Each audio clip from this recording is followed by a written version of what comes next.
Om Sang Saraswati Namaha, Namaste, Namaste. Samavarttan is the graduation ceremony.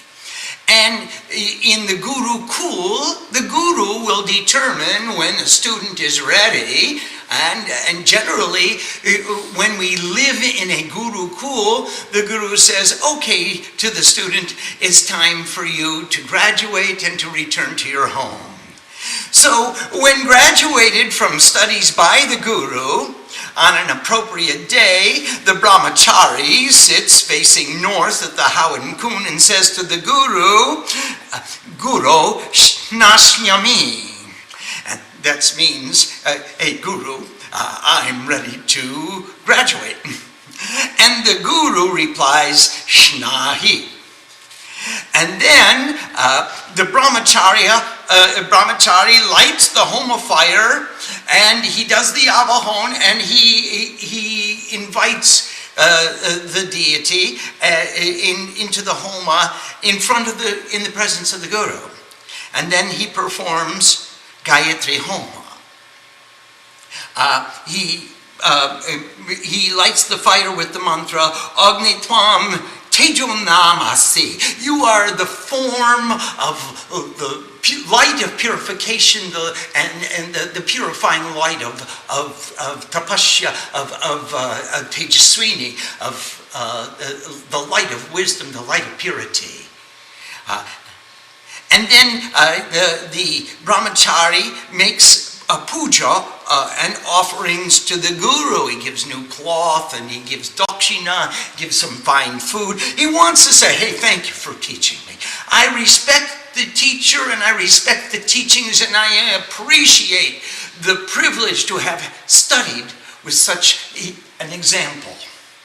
And then after making the offerings, he makes Mahabhyariti Hom, Om Bhu Shwaha, Om Bhuva Shwaha, Om Swa Swaha, Om Bhur Bhuva Swa Swaha. He performs Prayaschitta Hom, Sarvabhadra Mandala Hom, the Punyahuti, and all the offerings and the dakshina. And then he proceeds to his home.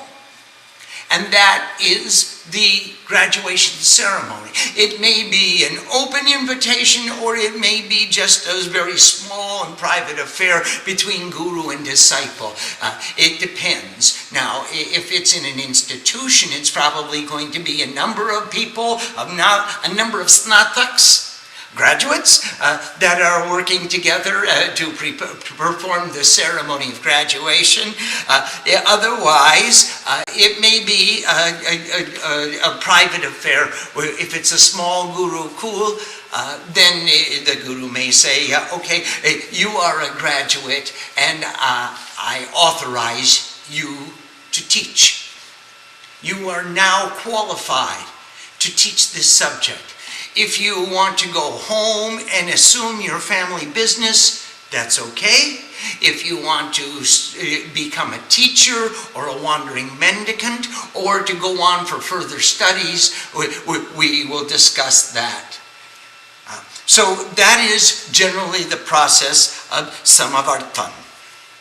And let's start asking some questions. It's a relatively straightforward. After performing all the nitya karma, then the graduate performs a special homa, makes offerings to the guru, says thank you, here's something for your sustenance, here's something to maintain the ashram with, and now if you allow me, I'm going to return to my family as a graduate.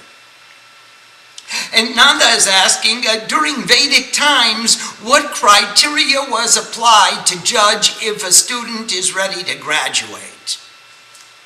Well, do you know the Vedas have two angas, karma kund and jnana kund?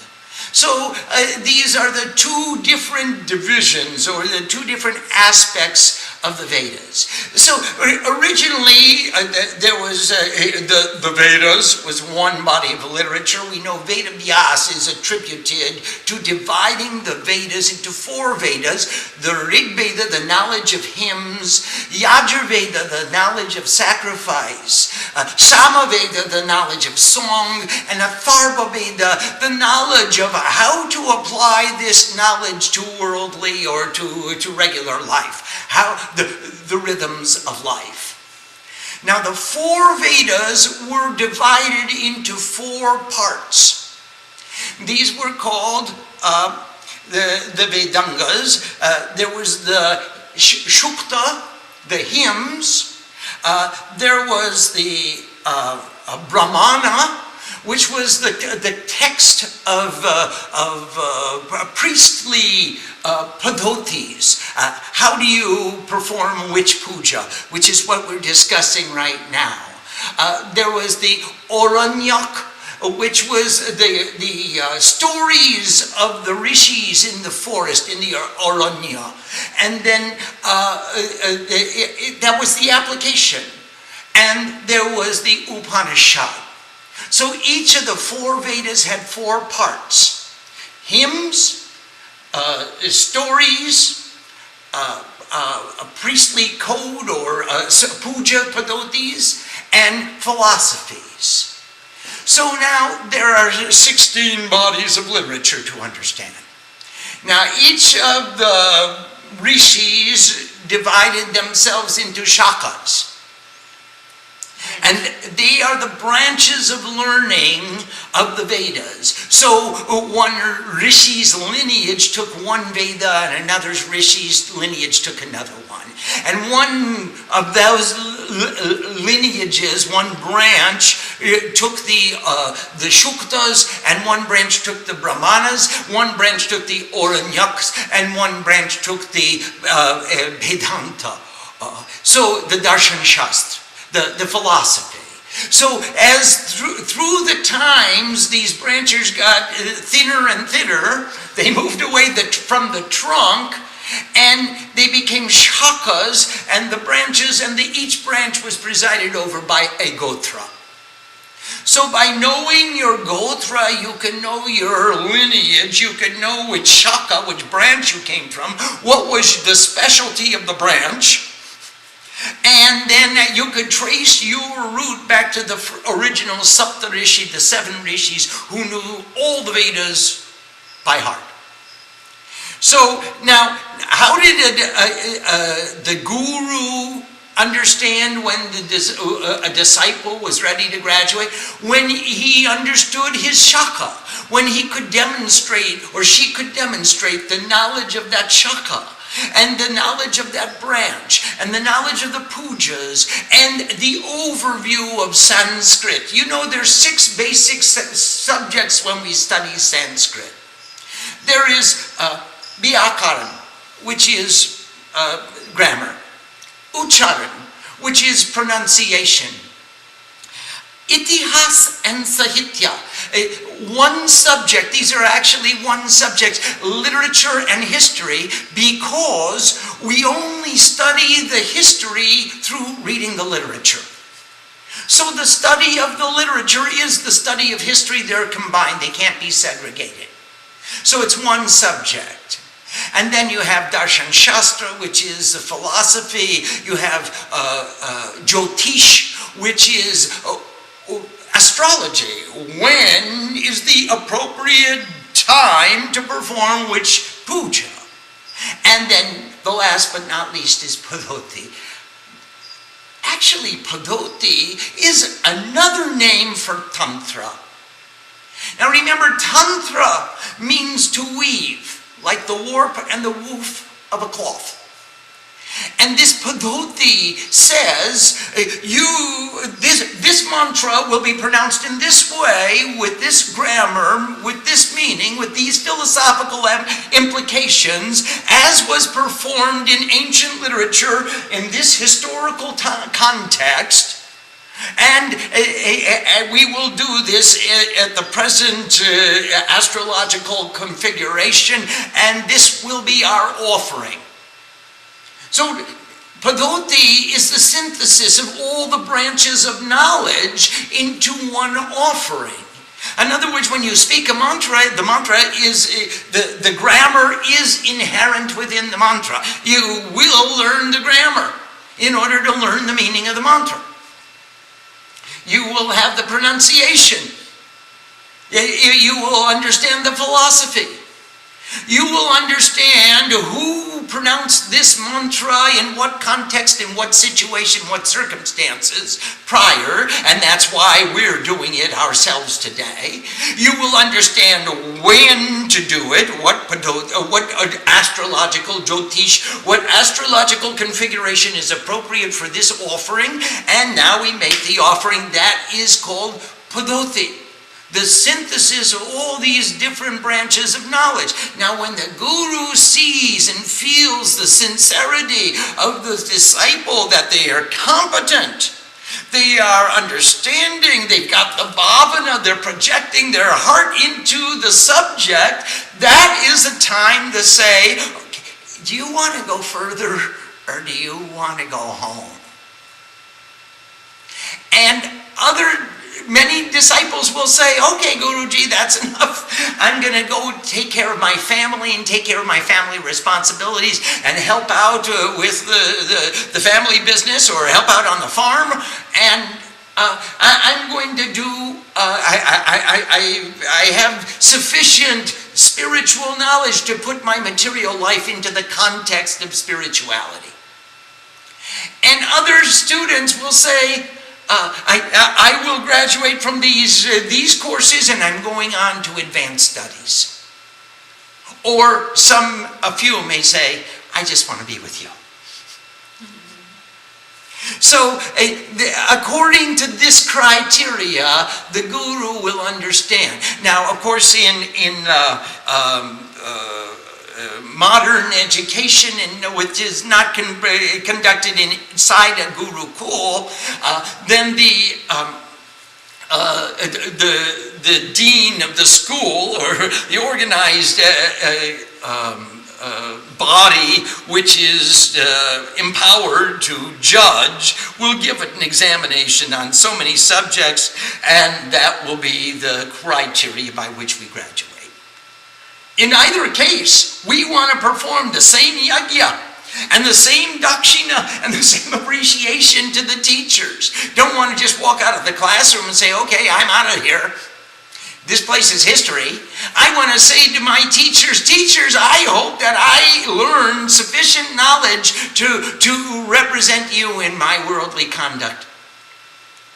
I want to say to my teachers, at least through my conduct, that I appreciate what you have given to me, and I'm going to take it and make it the foundation for my new avenue of learning, which is the School of Hard Knocks. During Vedic times, what were the options open to the young man that graduated? Well, generally speaking, a young man followed into his family business. So if I was an artisan and I had special skills and tools, I would teach those skills to my children. They would grow up in a household that spoke about those skills, spoke about that marketplace, spoke about that, the attributes of that kind of work. Generally speaking, I would take the trade of my parents, and I would move into the family business if I could. Now, there were many exceptions. Of course, we know that in the Vedic times that there were many farmers who became rishis. There were some kings who became rishis. There were stories about Vaishyas who became kings. There were stories about many different people transmigrating their caste.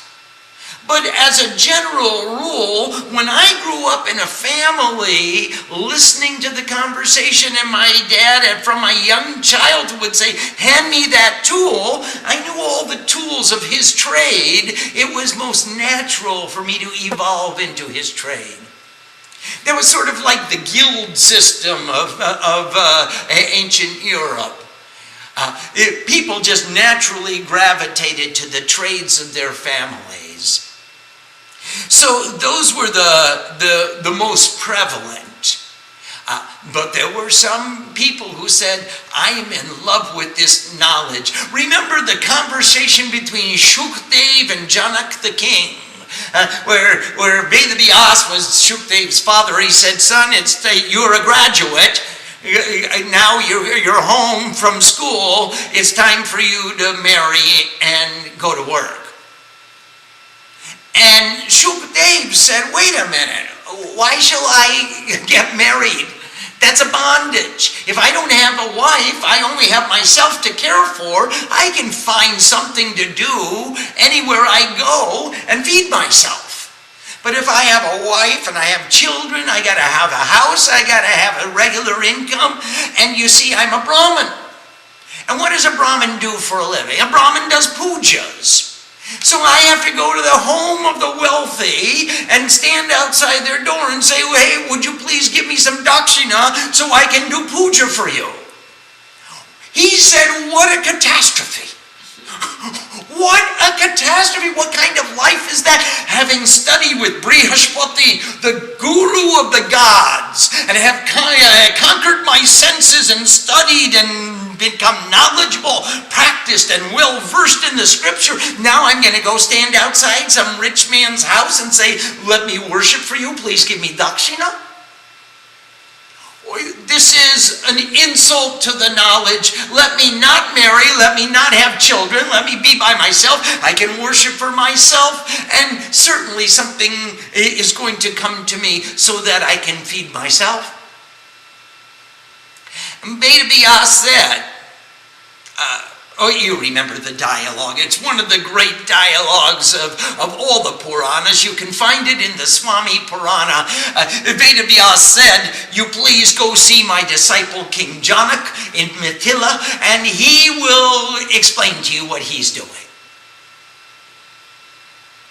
And please, just read the dialogue. It will inspire you to the most noble conduct.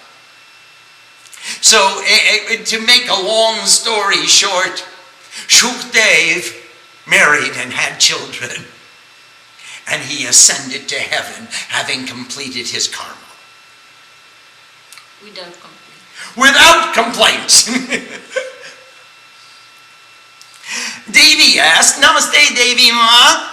After graduation, is this the best time to begin to think of marriage? No, it is not. After graduation, it is the best time to think of what your future will look like. What future do you want to make for yourself? Do you want to follow the family profession, or do you want to strike out on a new path? Get settled in your trade, get settled in your economics, get settled in your rhythm of life. And then we will think about contemplating marriage. If you don't know what you want to be, and your partner does not know what she wants to be, then you have a partnership based on ignorance. Whereas if you know your path, and she knows her path, he knows his path, then it's altogether probable that you will walk the path together. So first, figure out what the path looks like. Paint the picture of your future. Where do you want to be in 5 years, 10 years, 50 years, 100 years? What do you want to be doing? And then find the partner that fits into that plan. And find the partners who both have compatible plans so that you can work together to your final achievement. Then you'll have a good criteria by which to distinguish who's a good partner for me. When I know a partnership in what? Then I can tell if she's a good partner for me. Rami asked, hi Rami Mommy, namaste. Rami asked, in worldly education there are explicit terms and conditions for graduating. Curriculum, exams, time and years, etc. Is there an implicit equivalent for spiritual education and unfolding? Yes, there is a curriculum. There is a time. Traditionally, there was a 7-year time limit, a 12-year time period. There were many different degrees, and we're going to go through some of those in a later class. But these are definitely, there are criteria. If one becomes a master of the subjects of spirituality, and really exudes the bhavana of spirituality and the feeling and communicates the feeling of spirituality, then this is the curriculum. What does it mean to graduate in spiritual studies? Is it learning outside like Sanskrit scriptures, or is it grasping the bhavana and becoming in tune with Guru and God? I would say both. Because there is a course of studies. I just went through the courses, Vyakaran, Ucharan, Itihasa, Kitya, Darshan Shastra, Jyotish, and Padoti. These are the 6 general studies, the areas of studies. But now, can you expound on those subjects? Can you explain those subjects? Can you feel those subjects? Can you interest others in those subjects? Are you qualified to be a teacher? Are you going to become a Swami? Are you going to become a Swamini? Are you going to enter into the profession of communicating spiritual knowledge for the edification of others? Or are you going to become a farmer? Then there's a certain amount of spiritual knowledge that you'll want to know. What puja should you perform? You want to know all the samskaras. You want to know what they mean. What bhavana should I have when I perform these samskaras? You want to know when are they performed and how are they. What's the attitude that I should have to my wife, to my children, to my family? When these are being performed, how shall we regard each other? So those are some of the criteria by which the Guru will judge who is qualified to graduate in spiritual studies. Is it only extraordinary souls like yourself, Swamiji, and Swami Vivekananda, and Shree Maa, who really graduate? Are the rest going to be in spiritual school forever? We are in spiritual school forever. The rest usually graduate and drop out. They go home. We stayed in the school. Do you know that it isn't extraordinary souls that stay in school? We stay in school because we love the school so much, we love the knowledge so much, we choose to live with the knowledge.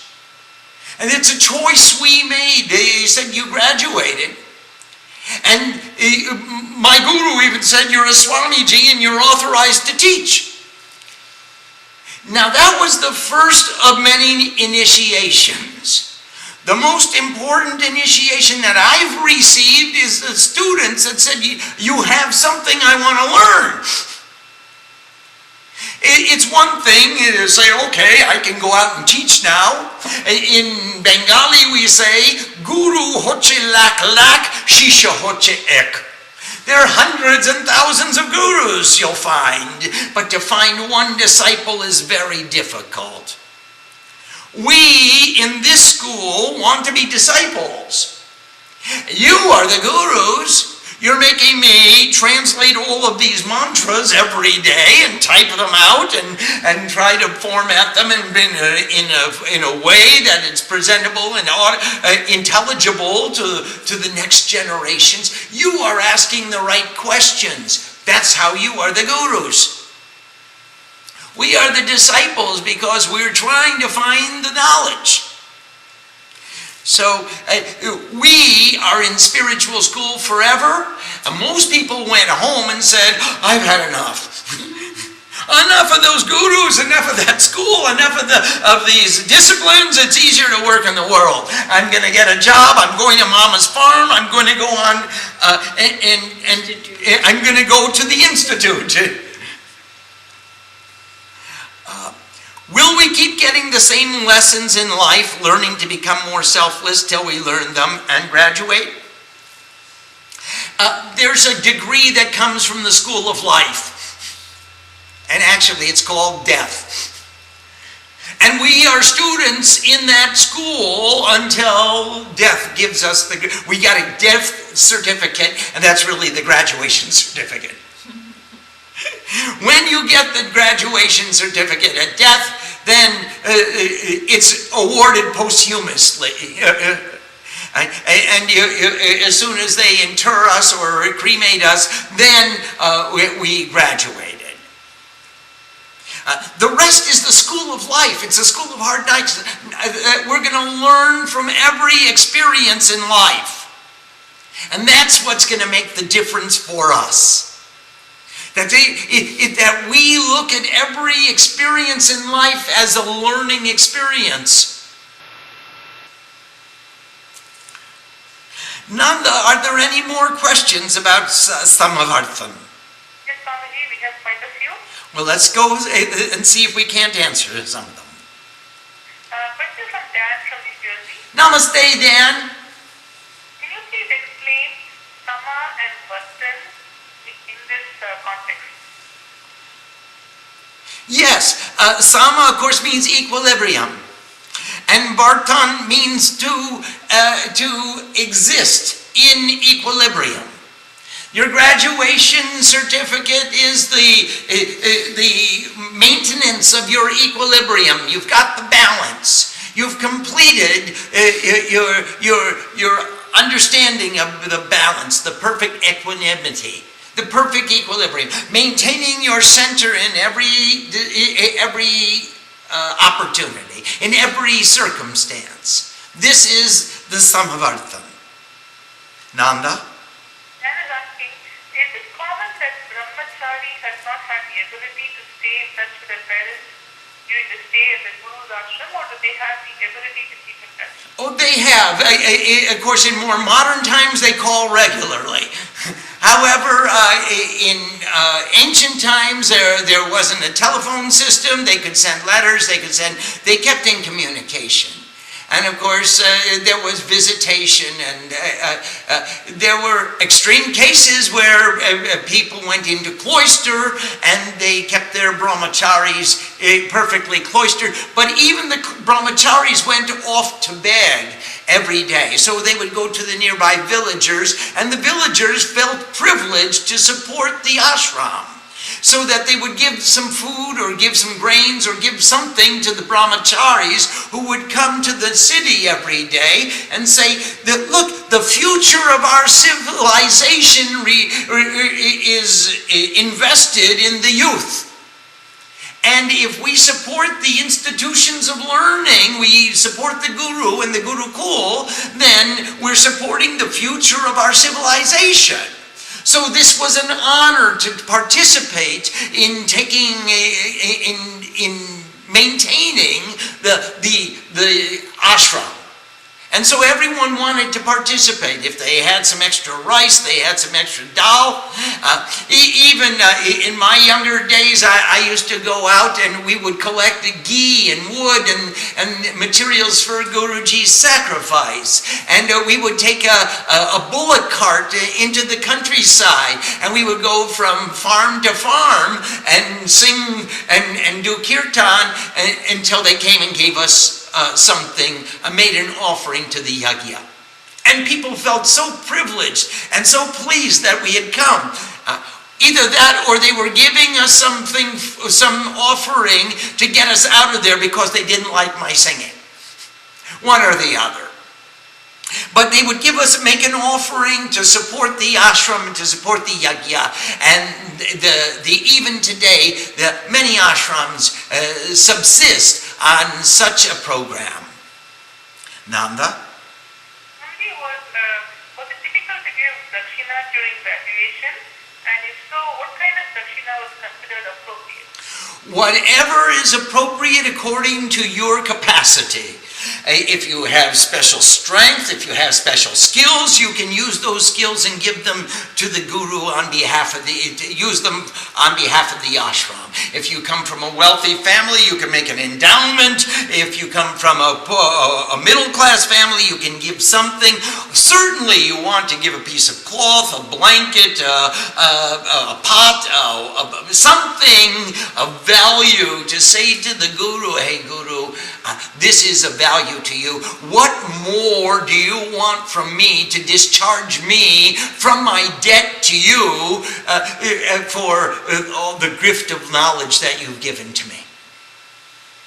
And gurus generally, they didn't say, okay, I'll give you this mantra for $1,000 or for $50 or whatever the amount was. They were very, very considerate. They were selfless individuals who were using their knowledge for the edification of the culture. So they would say, I'll call upon you in my need, or I accept what you've given me right now. Just joto guru, joto rast, joto pot. As many as there are gurus, so many are their ways. Nanda? As part of their education, were they initiated into a specific mantra during the time? There are many forms of initiation, and we'll go through them in another class. However, they were initiated into a guru mantra, into a scriptural mantra, into a bhavana, into a relationship, into a field of knowledge. Every guru has a mool shastra, so that there's one particular scripture which is the root of the teaching of that ashram. And then there are many others which are subsidiary teachings. For example, in Devi Mandir, of course, you can look at the altar. We perform the cosmic puja every day. The Chandi Pat is the mool shastra of our ashram. And yet, on Saturdays we do Hanuman puja, on Sundays we do Rudra Stadhyay, on special occasions we do Bhagavad Gita, etc. This Saturday we're going to do the Sundarkand. There are many, many subsidiary scriptures, but our mool shastra, the root of our teaching is Chandi. Nanda? If one were to study the Vedas, where would one start? Is there any order of study, any particular portions to study first? Yes. Just an idea. Agnimilre purohutam yagyasya devam ritwijam hotaram ratadatamam. That's the first shloka. And that's where you start. Start from the beginning. The Vedas are so vast and so wide. You really want to have a qualified preceptor to go through the Vedas. You can try it on your own and read the Vedas as literature, but most of the translations that I've come across don't make a lot of sense until you start making your own translations from the original Sanskrit. And I'll tell you, in my experience, the Vedic grammar is more difficult than the Puranic grammar. However, the bhavana of the Vedas, it's all celebration. It's all celebration. So there are hymns that laud this form of God and that form of God. And most of the forms of God, like the 12 sons of Aditi, Indra and Agni and Varuna and Vayu and Surya and Chandra, and they are all the aspects of nature. We are praying to the sun, or the sun god, or the god who is represented by the sun, who is the light of wisdom and warmth of devotion, who illuminates the karma of every individual and gives us the insight to know what is appropriate and what is not. We pray to the God who is represented by the moon. That is the emblem of devotion. He was worn on the head of Lord Shiva as an ornament in the hair of Lord Shiva. And devotion is what inspires all of us to focus our attention. We praise the fire, the divine fire of sacrifice, the fire, the light of purity, the purifying fire, the light of meditation, which burns away all the impurities. We praise the rivers that flowed constantly to the sea and never cease their journey until they lose their individuality into the ocean of existence. We pray to the mountains, who are as still as can be, as focused as the Himalayas. They will, from time immemorial, these mountains are strength and solidity, and they are immovable. We pray to the wind, which goes anywhere it chooses, the symbol of emancipation. He's totally unchecked. No one commands the wind. The wind moves where he pleases, when he pleases, and everyone bows before the wind. We praise the waters, and the waters are always in equilibrium. They're always in balance. They're always, they always fit the shape of the container. They're totally malleable, totally pliable. They're not fixed in any dogmatic way. They fit the shape of any container, and no matter how you hold the container, if it's sideways or straightways or up or down, the water is always in balance and always in equilibrium. These are the gods and the goddesses of the Vedas. We praise Vak, Devi, the spirit of all vibrations, the goddess who is every sound, every vibration, every spandana, all the movement in the universe emits sound, and she is the sound of all. She is the sound that's one with God. She is Shabda Brahman. We praise the goddesses. We praise Lakshmi, who is the Laksha, the goal of all creation. Saraswati, she is one's own, the embodiment of one's own. Sara, the ocean of all your knowledge and experience. When you go through the Vedas, you become one with nature, one with in love with godliness, and all our duty is to praise God in His abundant and manifold manifestations, and to relinquish, to sacrifice all of our individuality, all of our attachments, all of our all of the ignorance of egotistical attachments which preclude us from living in that realization. This was my understanding of the Vedas, and I enjoyed the Vedas very much. And I still chant the Yajurveda every Sunday, the Rudrastadhyay from the Shukla Yajurveda, Rudrastadhyay. Remember, the Yajurveda is divided into two halves. One called the Shukla, the rising, or the illuminated half, and one called the Krishna Yajurveda, the dark half, which is the evolution, or devolution. So you have evolution and involution, the cycle of life, the revolving in the sacrifice. And now this is the Yajurveda. Now from the Shukla Yajurveda, there are 40 adhyayas, there are 40 chapters, which are making sacrifice, making yagya. Remember, yag comes from the root yuj, to unite. And the union between the light in the Agnya Chakra, the light of wisdom, the light of meditation, and the light in the Havan Kund, the light of the fire sacrifice, is the Yagya. This union between the two fires. So now if I'm paying attention here, and my light is illuminated, and I see the light corresponding in the dancing in the fire in the Havan Kund, and I'm offering all of my individuality and all of my ripus, all the Kam, Krodh, Lobh, Moh, Moda, Matsarya, the anger and desire, greed, and jealousy, and all the iniquities, ignorance, and I did it out of order, so I can't get them all. I got 5 out of the 6.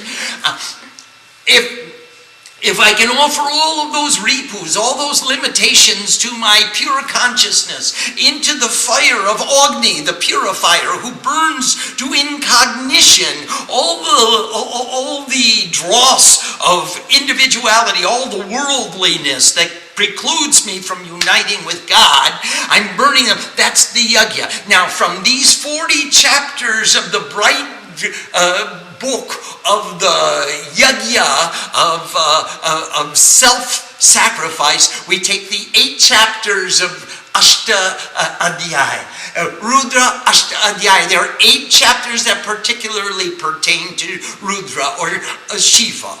Shiva is Asru Trayate, who takes away the tears, the remover of sorrows, the remover of suffering. And that remover of sufferings, Rudra, is the name of Shiva, and Shiva is the consciousness of infinite goodness. And now, this is the study of Veda. And Swamiji is another name also, Vedananda. I love the Vedas very much. Before I had that as my foundation before I began the study of Chandi. Nanda? Swamiji, how much does one guru give to the disciple? Is it from one branch of each Veda or all branches of all Vedas? And does each guru's speciality consist of one branch of each Veda or one Veda? This is a question from Dan. Do you know, Dan, today, of course, we are in an area of specialization. So you'll find that one guru specializes in Jyotish, and that's what he or she teaches, and that's what she does, and that's the kind of teaching. Another one specializes in Vyakaran, so they teach us to write the letters and say the letters and figure out the word endings and figure out the aspects of Sanskrit. Somebody teaches history, somebody teaches literature, somebody teaches philosophy. You may find a guru who is competent in 2 or 3 subjects. It's very, very, very rare that you find a guru who is competent in all subjects. So the guru will teach his or her speciality. I mean, that's just what it is. And the disciple will search out the guru according to the desire that they have to learn. I want to learn about Jyotish, I go to a Jyotishi. I want to learn about Vyakaran, I go to someone who teaches grammar.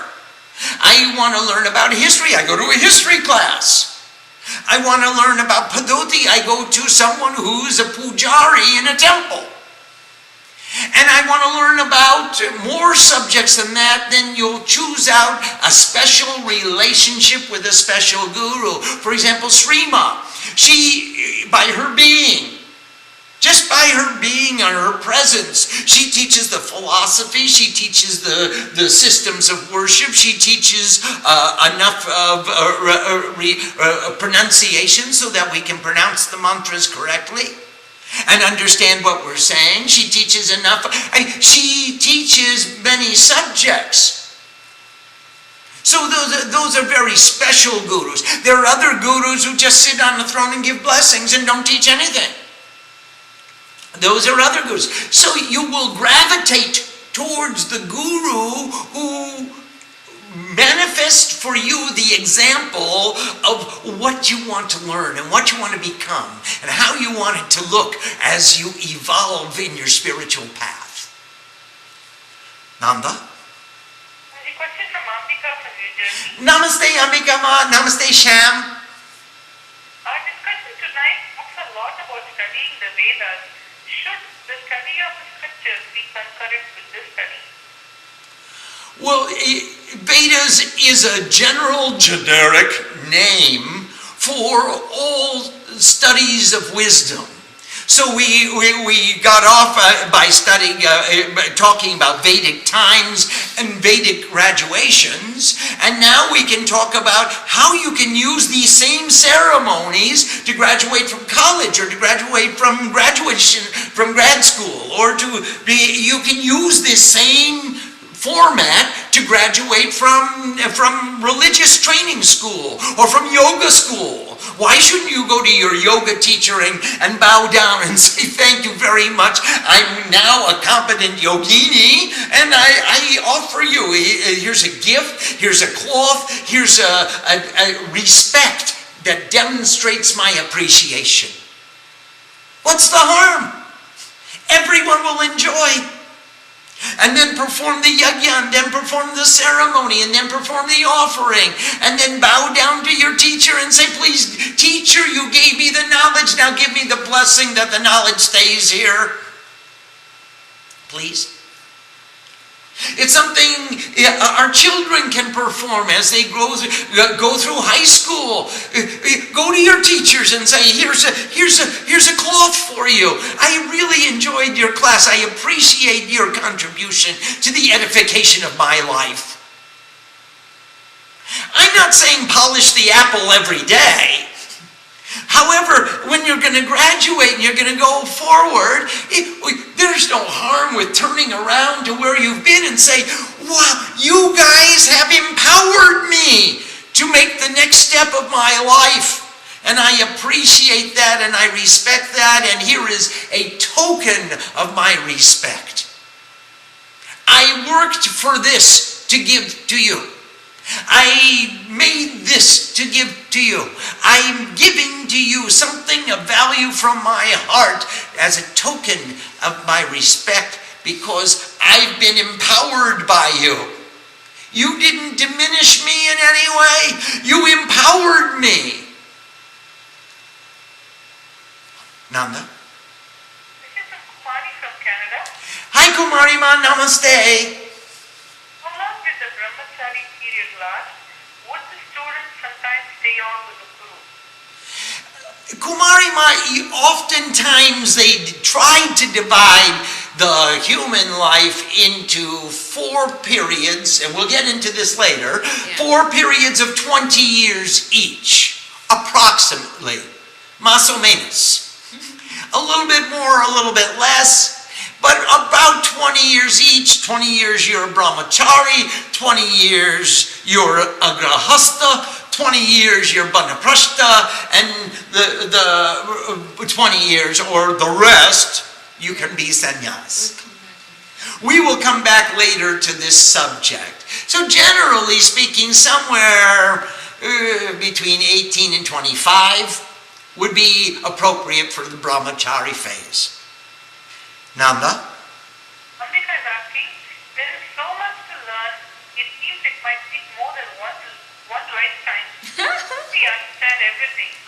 Does our commitment to study with our guru extend to more than one lifetime? Absolutely. Yes. Without a doubt. Ambika, when I saw Shree Maa, I recognized her immediately, and I stopped what I was doing as soon as I could, and I went and I found her without an address. India is a big place. There are over 1 billion people there. But I sniffed her out, and I didn't leave after that.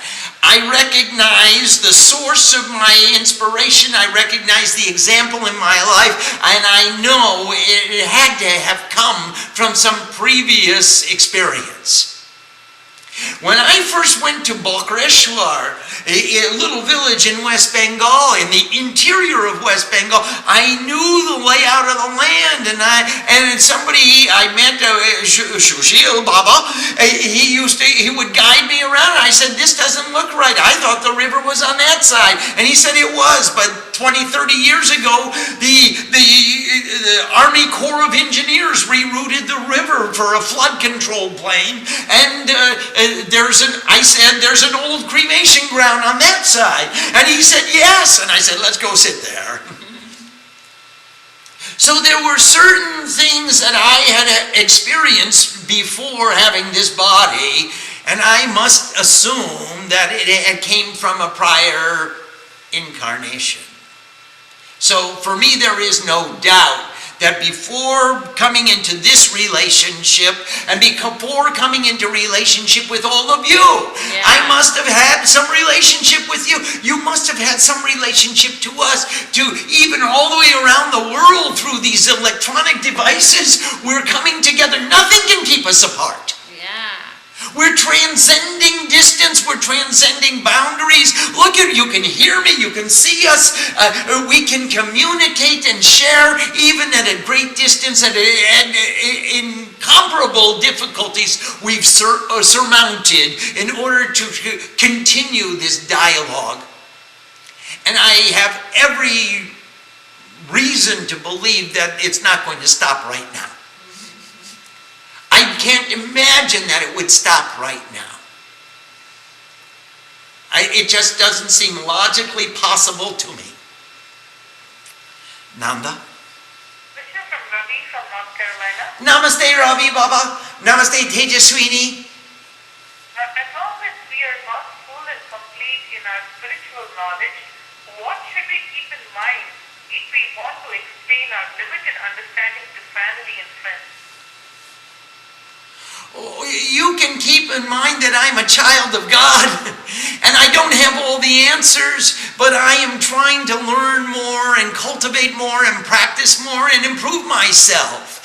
And I'm finding that this improvement is a benefit to me in my gross body, my subtle body, my causal body. It's making me more efficient in the world. It's making me more subtle in my thoughts. It's making me empowering me to get in touch with that consciousness of intuitive cognition. Ultimately, the family will accept. Nanda? This is from Usha from Canada. Namaste, Usha Maa. Here in the West, we are mostly taught the end of the Vedas or Vedanta and Upanishads. What are the main points we are missing in our education? Oh, Usha Maa. Usha is what the main point we are missing. Usha. Thank you, Shree Maa. Usha is the dawn, and she brings the light, and she wakens us up to the dawn of new knowledge and of creation and of creativity, so that we can all get up and express our creativity in the most positive means and ways possible. Usha, we're missing you. Nanda? Usha is asking, is there a danger to remain merely a pundit with too much book knowledge? The greatest gurus in history, including Gurukul, had no formal education. There is a danger. However, we are trusting our family that we'll surmount this danger too. This too we shall overcome. We can surmount this danger. Thakur had no necessity for bookish knowledge, and still he listened every night to the reading of Bhagavat. The disciples would get the book and they would read to him every night. It wasn't that he was full of bookish knowledge, and I don't believe that I'm full of bookish knowledge too. I hope not. I hope I'm not boring you. It will come automatically. The knowledge will come automatically. Shree Maa is not a bookworm. She is an example. Now, I have been a bookworm for many, many lives, and I just remain a worm in this life.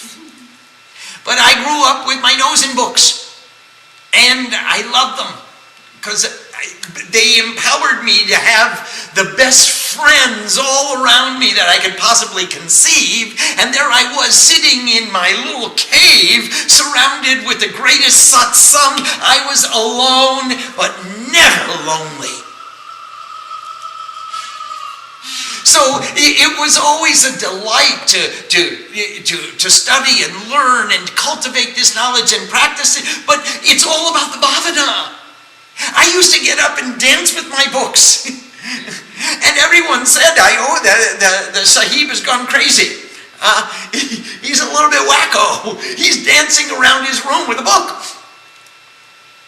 But Usha, don't worry about that danger. Fall in love.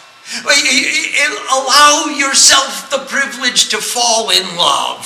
That's what it's about. It's about this love affair. We're in love with knowledge. We're in love with the Guru who gave us the knowledge. We're in love with the God who empowered the Guru. We want to come closer to you all. The book is one of the tools in our path.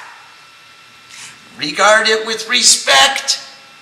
Appreciate it, assimilate it, take from it as much as you can, and then close the cover and dance.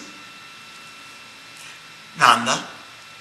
Dan is asking, along with what you were saying, why do you feel that we chose to reincarnate together here in America, and specifically why as Americans, and Kalyananda is hiding, or as the Caribbean as Barbadians? I'm sorry, I didn't get the last part of the question. What? No. Start over again, please. Sure. So Dan is asking, why do you feel that we chose to incarnate together here in America? Stop. Why in America? First of all, why in America? You know what? By virtue of our having been born in this kind of environment, we were rapidly freed from the concerns of the economic necessities that the people of India were always concerned about. So we were empowered to get an education, a material education, which set us free very quickly. And that was a great benefit to us. We were freed from the necessities of worrying about our material existence. Now please continue with the second part of the question. And Kalyananda was asking, why specifically I was born as a Barbadian? Well, obviously, Kalima, you have certain karmas that you wanted to cultivate, that you had to fulfill, which was, you chose the environment most conducive to your fulfilling that dharma. And now you can come closer and closer to what we're doing in this dharma. And our dharmas have intermingled, and over the years we've come closer and closer together. So you're taking the best of ours and you're giving your contribution to us, to the edification of what we are doing. And that is how we are spreading this dharma all over the world. Om Sam Saraswati Namaha. Namaste.